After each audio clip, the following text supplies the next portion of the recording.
Hello friends, नमस्कार। आप सभी को नमस्कार, सभी का वेलकम इस क्लास में। You all are welcome to this class. So live class के सभी स्टूडेंट्स कंफर्म करेंगे कि उनका ऑडियो वीडियो एक्सेसिबल है। Please confirm that your audio video is accessible to you. So सभी स्टूडेंट्स कंफर्म कर देंगे।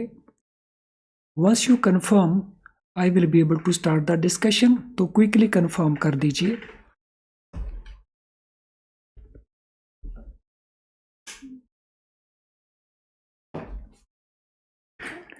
यस, मैं वेट कर रहा हूं आपके कंफर्मेशन की। क्विकली कर दीजिए confirm. Your audio video is accessible. तो चलिए शुरू करते हैं आज का डिस्कशन। आज के इस लेसन में हम डिस्कस करेंगे बीएफएम में मॉड्यूल ए चैप्टर 7 के risk in international trade part को। तो इंटरनेशनल ट्रेड में किस किस प्रकार के रिस्क हैं, तो ये चैप्टर 7 है आपका बीएफएम का according to revised syllabus. So चलिए फर्स्ट ऑफ ऑल हम रिस्क को डिफाइन करते हैं। So what is risk? Risk क्या होता है? तो risk can be defined as an uncertain event with financial consequences resulting in a loss or a reduced earning। तो कैसे डिफाइन किया जाए रिस्क को? सो रिस्क क्या है? सो रिस्क है पॉसिबिलिटी ऑफ लॉस।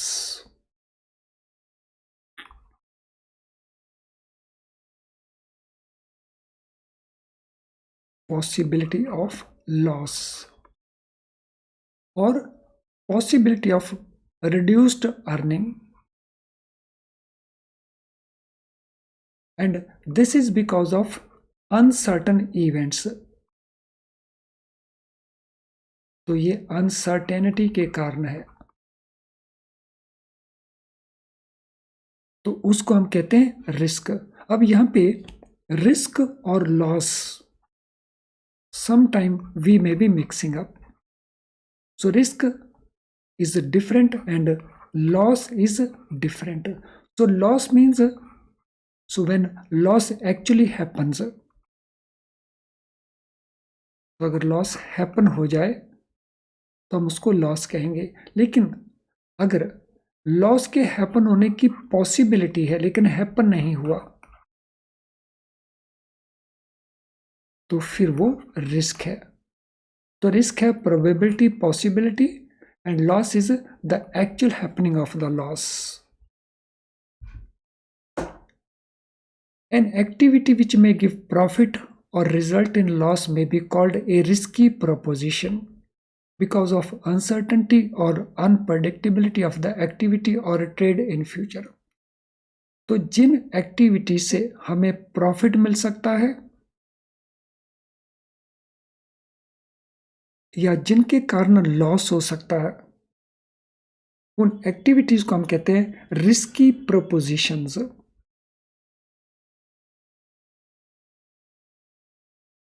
तो अगर क्वेश्चन पूछा जाए रिस्की प्रोपोजिशंस क्या हैं, तो दीज आर द एक्टिविटीज जिनका रिजल्ट प्रॉफिट में या लॉस में रहता है, तो दे आर रिस्की प्रोपोजिशंस। और ये रिस्की क्यों है? रिस्की है ये बिकॉज ऑफ अनसर्टेनिटी और अनप्रडिक्टेबिलिटी, कि फ्यूचर में क्या हैपन होगा वो अनसर्टन है, वो अनप्रडिक्टेबल है। तो उसके कारण ये रिस्क जनरेट होता है, रिस्क अराइज होता है। Risk can be defined as uncertainty of an outcome. तो ये सिंपल भाषा में है कि इसको हम सिंपल वे में कैसे डिफाइन करेंगे। जो रिजल्ट है, आउटकम होता है रिजल्ट, रिजल्ट की uncertainty, so uncertainty of outcome, so उसको हम कहते हैं risk.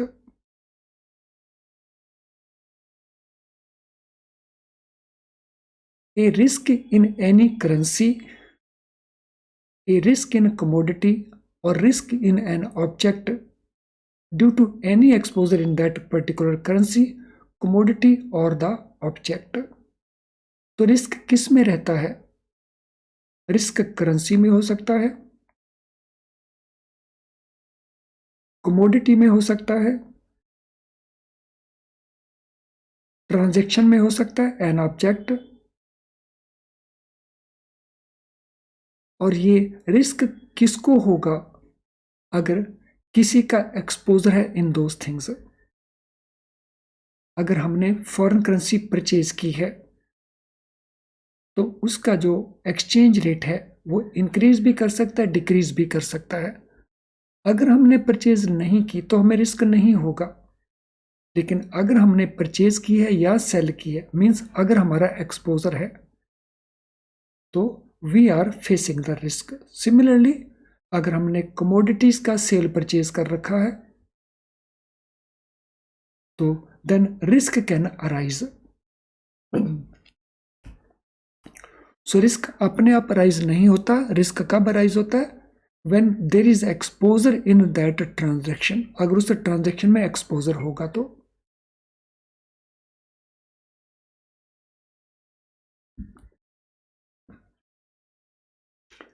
Like currency risk, commodity price risk, interest rate risk, etc., it is an integral part of international trade.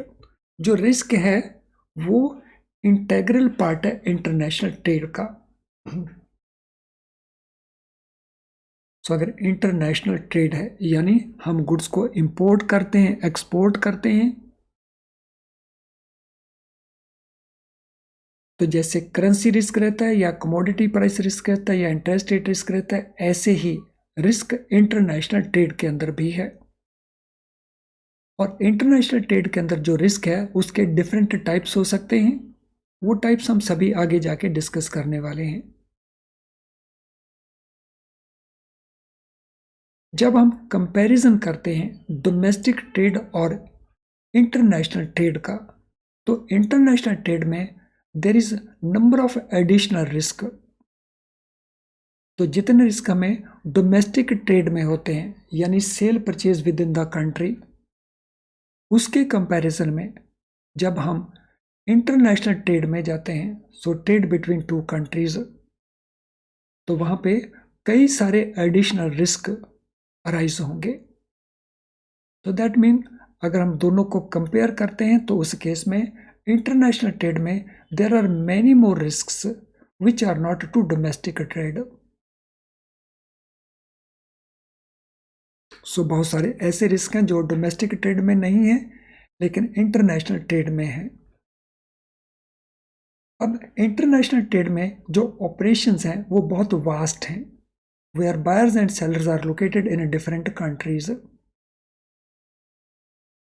तो उसी के कारण ये एडिशनल रिस्क अराइज होते हैं, because buyers sellers they are in different countries.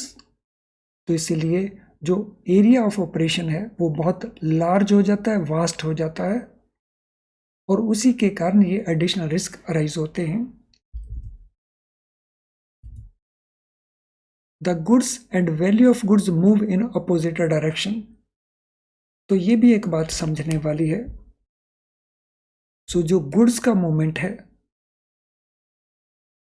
So goods का movement है seller से परचेजर की तरफ, लेकिन जो पेमेंट है, वैल्यू है, उसका मूवमेंट है from buyer to seller. So goods supply की जाती हैं सेलर के द्वारा टू द बायर, और जो वैल्यू है रिमिट की जाती है by the buyer to the seller. तो ये अपोजिट डायरेक्शन में मूव करते हैं दोनों।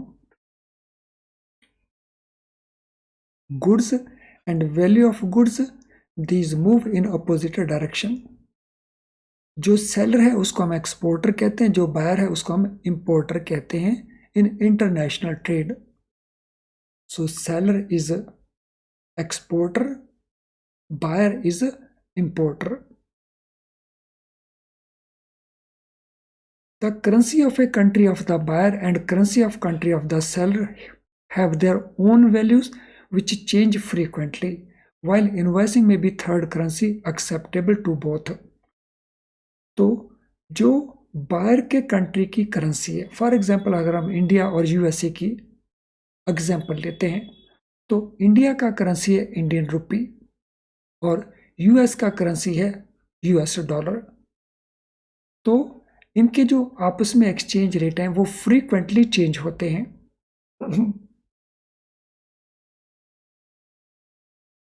और अगर इनवॉइसिंग हम करते हैं थर्ड करेंसी के अंदर तो दैट ऑल्सो इज पॉसिबल, लेकिन वो दोनों पार्टीज को एक्सेप्टेबल होनी चाहिए। सो इनवॉइसिंग जो बिल इशू किया जाएगा, so it could be in the currency of the importer, it could be in the currency of exporter, or it could be a third currency also, but all that should be acceptable to both। दोनों को, buyer को seller को, दोनों को ये acceptable होना चाहिए।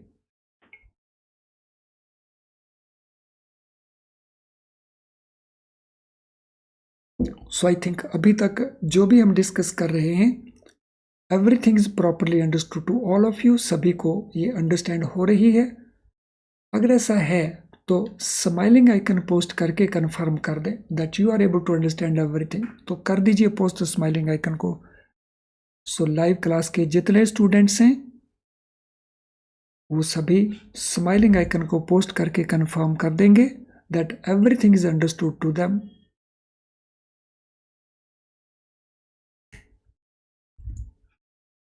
Yes, कर दीजिए confirm quickly, post the smiling icon. Sometimes it is possible to identify, isolate, quantify the risk and sometimes it may not be possible। तो कई सिचुएशंस ऐसी होंगी जहां हम रिस्क को आइडेंटिफाई भी कर सकते हैं, उसको अलग भी कर सकते हैं और उसके क्वांटम कितना है उसको भी जान सकते हैं। तो आइडेंटिफाई, आइसोलेशन, उसको सेपरेट कर देना और रिस्क को क्वांटिफाई करना, मेजर करना, वो पॉसिबल है। But there are many situations जब ये पॉसिबल नहीं है कि उसको हम आइडेंटिफाई कर सकें, आइसोलेट कर सकें और क्वांटिफाई कर सकें।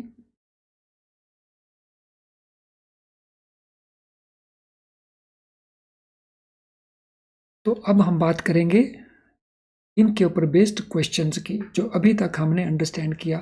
How can risk be defined in international trade? International trade में हम रिस्क को कैसे डिफाइन करेंगे? तो ये डिफरेंट ऑप्शंस हैं, देखिए इनमें कौन सी बेस्ट ऑप्शन है। अब क्योंकि आप इसको अंडरस्टैंड कर चुके हैं तो आइडेंटिफाई करें which is most appropriate option here as answer. Question number 1, तो इंटरनेशनल ट्रेड के कॉन्टेक्स्ट में हम रिस्क को कैसे डिफाइन करते हैं? So it is uncertain event which results into financial consequences of loss or reduction in earning। तो option A is the right answer here. What is a risky proposition? Risky proposition हम किसको कहेंगे? तो ये आपके different options हैं, देखिए कौन सी बनती है रिस्की प्रोपोजिशन का definition. Question number 2,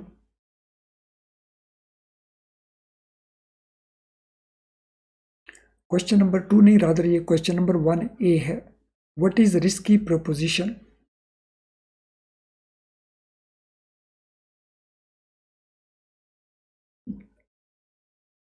so risky proposition किसको कहेंगे? तो रिस्की प्रोपोजिशन हम कहेंगे उस एक्टिविटी को जो अनसर्टन है और अनप्रडिक्टेबल है फॉर फ्यूचर आउटकम्स। तो उस ट्रांजेक्शन का रिजल्ट क्या होने वाला है फ्यूचर के अंदर, उसके बारे में जो अनसर्टनिटी है, अनप्रडिक्टेबिलिटी है, सो उस प्रपोजल को, उस प्रोपोजिशन को हम कहते हैं risky proposition. Question number 2, currency risk हम किसको कहते हैं? What is currency risk? तो ये डिफरेंट ऑप्शंस है आपके लिए।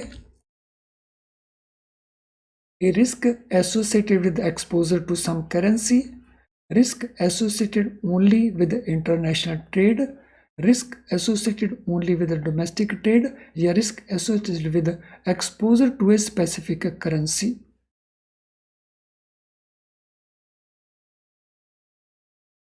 तो question number 2, what will be the answer? या हम ये कहें कि ज्यादा अप्रोप्रिएट आंसर कौन सा होगा क्वेश्चन नंबर 2 के लिए? तो here answer will be D. अगर हम ए और डी को कंपेयर करते हैं तो डी जो है वो ज्यादा अप्रोप्रिएट आंसर है, क्योंकि यहाँ पे स्पेसिफिक करेंसी का जिक्र है। Why is international trade affected by more risk than domestic trade? तो इंटरनेशनल ट्रेड में क्यों ज्यादा रिस्क होते हैं compared to domestic trade? Because buyers and sellers are located in different countries, because goods and their value move in opposite direction, because currencies of buyer and seller have their own value which change frequently, or all the above. तो क्यों रहता है international trade में ज्यादा risk compared to domestic trade? Question number 3। So क्या answer रहेगा question number 3 के लिए?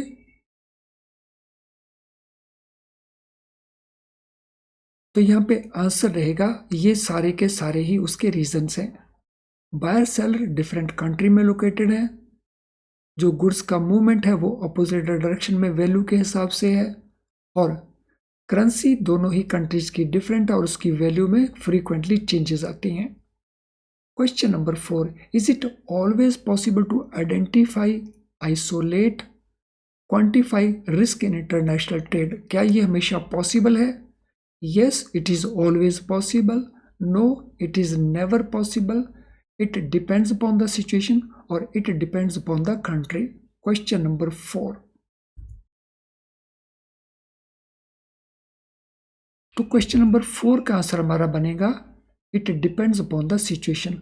कुछ सिचुएशंस के अंदर ये पॉसिबल है और कुछ सिचुएशंस के अंदर ये पॉसिबल नहीं है। What is interest rate risk? Interest rate risk हम किसको कहते हैं?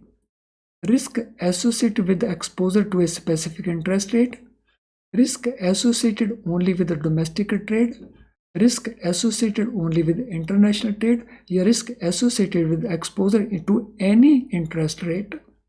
तो इसमें मोस्ट अप्रोप्रिएट आंसर देखिए कौन सा बनता है क्वेश्चन नंबर 5 के लिए।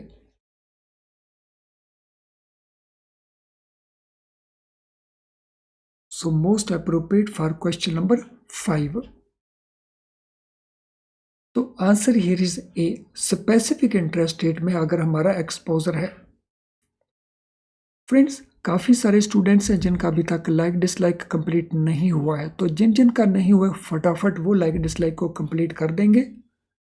और मीनवाइल मैं आपके साथ ये इन्फॉर्मेशन फिर शेयर करना चाहूँगा कि ये जो लाइव क्लास आप ज्वाइन किए हुए हैं तो ये आपको काफ़ी हेल्प करेगी आपके स्कोर को इम्प्रूव करने में, लेकिन ये अपने आप में पास होने के लिए काफ़ी नहीं है। So it is not enough to pass the exam. अगर आपको एग्ज़ाम को पास करना है तो आपको फुल सिलेबस को कवर करना पड़ेगा, और फुल सिलेबस आप कवर कर सकते हैं हमारे वीडियो लेसन से, या IIBF की बुक को यूज़ करिए तो वहाँ से भी आप फुल सिलेबस को कवर कर सकते हैं। और अदर एस्पेक्ट, CIB के अंदर अगर आप केस स्टडीज प्रैक्टिस नहीं करेंगे तो पॉसिबिलिटी है कि आप स्कोरिंग मार्क्स जो आपको पास होने के लिए चाहिए, हो सकता है वो स्कोर करने के लिए आपको काफ़ी डिफ़िकल्टी का फेस करना पड़े। तो इसलिए केस स्टडीज़ को ज़रूर यूज़ करिए। सो केस स्टडीज़ के वीडियो लेसन हमारी ऐप में अवेलेबल हैं, तो उनको यूज़ करके आप बेनिफिट ज़रूर लें। चलिए आगे चलते हैं। Risk in international trade operations. तो इंटरनेशनल ट्रेड की जो ऑपरेशंस हैं इनमें किस किस तरह के रिस्क हैं?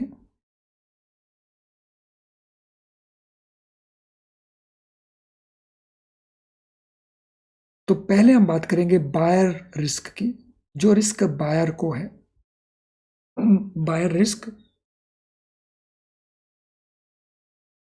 सो जो बायर रिस्क है वो कौन फेस करता है? वो सेलर फेस करता है। So buyer risk is faced by the seller.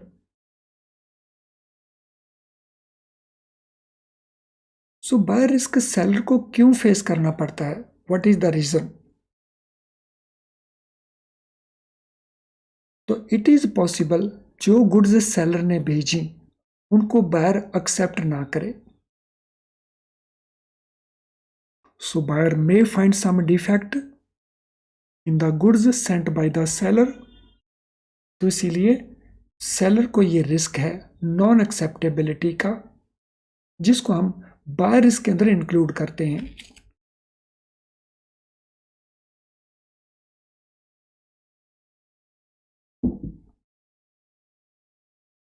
Non payment, so goods तो भेजी गई, वो एक्सेप्ट भी की गई, लेकिन अब बायर उनकी पेमेंट नहीं कर रहा। तो दिस में भी सेकंड सिचुएशन जो सेलर फेस कर रहा होगा, जो बायर रिस्क कैटेगरी में इंक्लूड की जाएगी।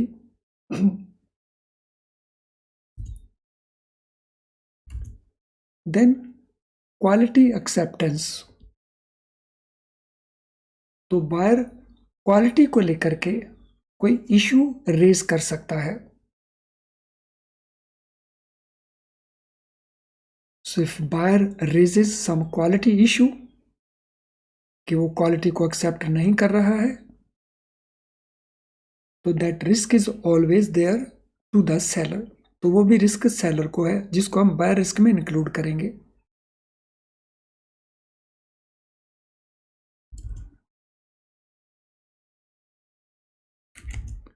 Now, there could be credit risk on the part of buyer also. तो जितने भी ये सिचुएशंस हैं, ये रिस्क सिचुएशन को रेज करती हैं और इस रिस्क को हम इंक्लूड करते हैं बायर रिस्क कैटेगरी के अंदर। बायर रिस्क के बाद अब हम बात करेंगे सेलर रिस्क क्या होता है। सबसे पहली बात जो सेलर रिस्क को लेकर के है, तो ये इस रिस्क को फेस करता है buyer. Buyer faces this risk relating to some activity on the part of the seller. उस रिस्क को हम कहेंगे बाय सेलर्स रिस्क। तो बायर रिस्क को सेलर फेस करता है, सेलर रिस्क को बायर फेस करता है। और ये रिस्क राइज कैसे होता है? Non shipping the goods after receiving advance payment. Seller को एडवांस पेमेंट तो मिल गई है, लेकिन वो गुड्स को डिस्पैच नहीं कर रहा, उसका शिपमेंट नहीं कर रहा है।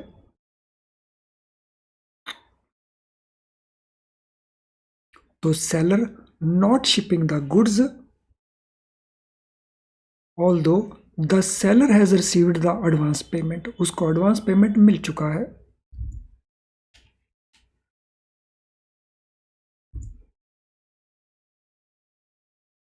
सेलर में सेंड पुअर क्वालिटी गुड्स। तो सेलर गुड्स तो शिप कर देता है, लेकिन उसकी जो क्वालिटी है वो पुअर क्वालिटी है गुड्स का।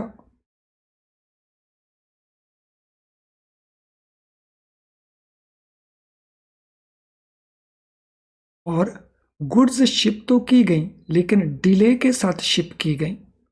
सो द सेलर में ship the goods after considerable delay.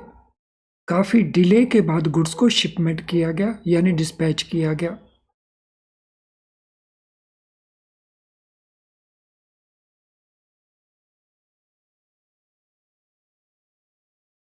So this may lead either to cancellation or delay in further orders taken by the buyer or even penalties in delays or non-shipment। इन सभी के कारण क्या होने वाला है?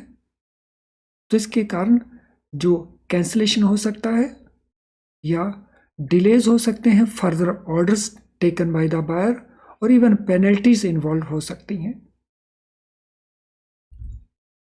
तो I am sure ये जो बायर रिस्क है और सेल रिस्क है, ये फंडा आपको अच्छे से क्लियर हो गया होगा। Over a period of time when buyer seller undertake few transactions, when they start knowing each other's business, each other's practices and commitments well, buyers and seller risk reduce to great extent। तो time के साथ साथ जब वो कई एक transactions करते हैं, एक दूसरे को जान लेते हैं, एक दूसरे का बिजनेस क्या है, एक दूसरे की बिजनेस प्रैक्टिस क्या क्या है, एक दूसरे की जो कमिटमेंट है वो कितना कमिटमेंट को ऑनर करते हैं, तो फिर उस केस में बायर सेल रिस्क दोनों ही कम हो जाएंगे। इस रिस्क का जो मिटिगेशन है, रिड्यूस होना है, वो इन सर्कमस्टांस के ऊपर बेस्ड रहेगा।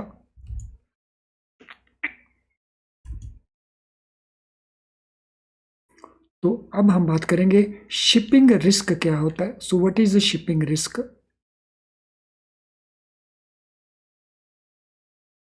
So this risk include risk because of other intermediaries in the international trade. तो ये रिस्क कब अराइज होगा? Not because of actions of buyer and seller, but actions of third parties. So this risk will arise because of actions of other parties in the international trade. So ये other intermediates, other parties कौन कौन से हैं जिनके कारण ये risk arise होगा? So this other party could be the shipping company.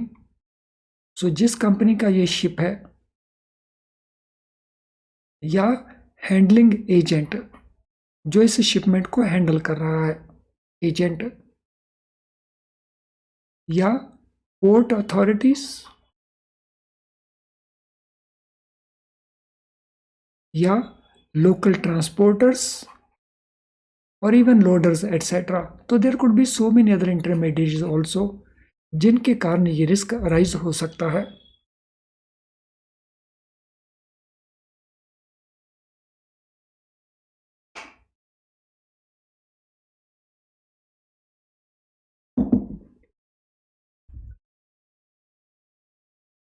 So this may lead to delay or non-shipment of goods in time because of variety of reasons. तो इनके कारण शिपमेंट के अंदर डिलेज हो सकती हैं, नॉन शिपमेंट हो सकता है इन टाइम, और इसके लिए डिफरेंट रीजंस हो सकते हैं। सो ये प्रॉब्लम शिपिंग कंपनी के लेवल पे हो, हैंडलिंग एजेंट के लेवल के ऊपर हो, पोर्ट अथॉरिटीज के लेवल के ऊपर हो, लोकल ट्रांसपोर्टर्स के लेवल के ऊपर हो, लोडर्स के लेवल के ऊपर हो, तो शिपिंग रिस्क अराइज हो सकता है। सो ये रीजंस क्या क्या हो सकते हैं? What could be the reasons? तो रीजंस हो सकते हैं गुड्स बीइंग मिसहैंडल्ड, गुड्स को प्रॉपरली हैंडल नहीं किया गया, मिसहैंडलिंग है गुड्स का। So goods not handled properly,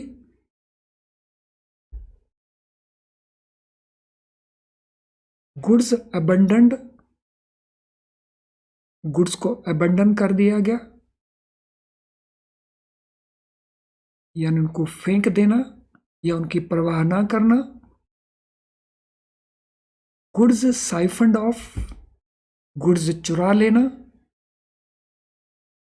इधर उधर कर देना। गुड्स रॉन्गली डिलीवर्ड, तो डिलीवर करनी थी एक्स को, डिलीवर कर दिया गया जेड को। Goods delivered at another destination, goods जानी थी यूएस में और गुड्स जा चुकी हैं यूके। तो goods delivered at another destination. Goods appropriated for freight payment, तो गुड्स की जो वैल्यू है, गुड्स को बेच दिया गया और बेच करके जो फ्रेट पेमेंट था, सो जो शिप का फ्रेट था, तो उसके लिए गुड्स की वैल्यू को यूज कर लेना। Then risk relating to transshipment, तो ट्रांसशिपमेंट होता है एक ही डेस्टिनेशन के अंदर एक से ज़्यादा ट्रांसपोर्ट्स का इन्वॉल्व होना। तो पहले गुड्स को कोई और शिप कैरी कर रहा है, उसके बाद गुड्स को कोई दूसरा शिप कैरी कर रहा है, तो उसको हम कहते हैं ट्रांसशिपमेंट। और strike by local transporters causing delay in reaching goods to the port, तो लोकल ट्रांसपोर्ट के द्वारा स्ट्राइक कर देना जिसके कारण पोर्ट्स तक गुड्स ऑन टाइम नहीं पहुंची। Strike by the porters affecting loading of the goods, so जो पोर्ट के ऊपर पोर्टर्स हैं उनके द्वारा स्ट्राइक कर देना, तो जिसके कारण जो गुड्स को लोड नहीं किया जा सका शिप के ऊपर।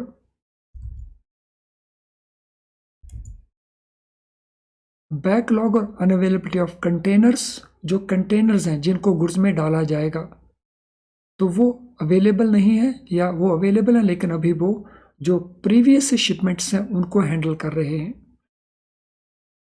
सो ये बहुत सारे ऐसे रीजंस हैं जिनके कारण शिपिंग रिस्क अराइज होता है। तो ये सारी की सारी सर्कमस्टांसेस को हम शिपिंग रिस्क में इन्वॉल्व करेंगे, क्योंकि ये बायर या सेलर में आपस में रीजन नहीं है, तो this is the reason because of third parties. तो चलिए फ्रेंड्स, हम इसको कंटिन्यू करेंगे नेक्स्ट पार्ट के अंदर भी।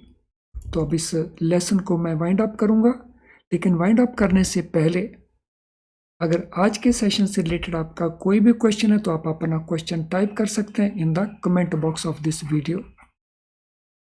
इस वीडियो के कमेंट बॉक्स में आप उसको टाइप कर सकते हो। और अगर आपका कोई क्वेरी है हमारे प्रोडक्ट्स को लेकर के तो इस ईमेल आईडी के ऊपर आप हमें मेल कर सकते हो या हमें मैसेज दे सकते हो हमारी ऐप का जो मैसेज बॉक्स है। तो अगर आपने हमारे ऐप को इंस्टॉल किया हुआ है, उसको यूज़ कर रहे हैं, तो उसके मैसेज बॉक्स को भी आप यूज़ कर सकते हैं फॉर एनी क्वेरीज। तो चलें अब इस लेसन को हम वाइंड अप करते हैं। Thank you friends, all the best.